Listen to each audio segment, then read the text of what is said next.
आईने के सामने बैठी धृति अपने सुंदर से लंबे काले बालों की चोटी गूंथ रही थी। वो धीमे धीमे मुस्कुराते हुए कोई प्यार भरा नगमा गुनगुनाए जा रही थी कि पीछे से कोई कमरे में घुसा। वो आहट से ही पहचान सकती थी कि ये कोई और नहीं, उसके प्यारे पति आकर्ष हैं।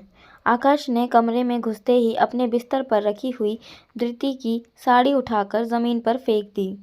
आकर्ष, कितनी बार कहा है ये कूड़ा कचरा बिस्तर पर मत रखा करो।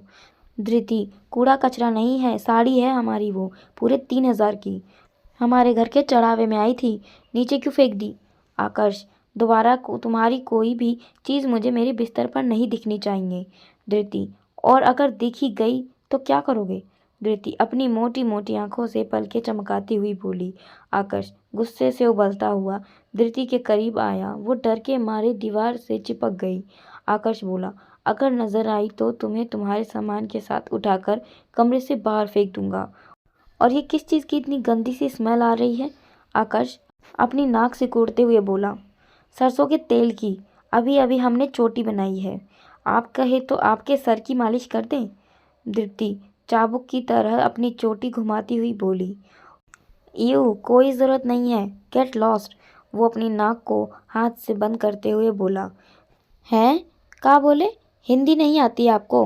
धृति आने ठेठ देहाती अंदाज में बोली, मैंने कहा यहाँ से जाओ और दोबारा मेरे कमरे में बैठकर ये सरसों का तेल लगाने की कोई ज़रूरत नहीं है, चलो निकलो। कहकर उसने बहुत ही बेदर्दी से धृति का हाथ पकड़कर उसे कमरे से बाहर कर दिया। 25 साल का आकर्ष लंदन के कॉलेज से MBA करके हाल में ही भारत लौटा था। यहाँ कानपुर में अपने पिता का बिजनेस उसे ही संभालना था।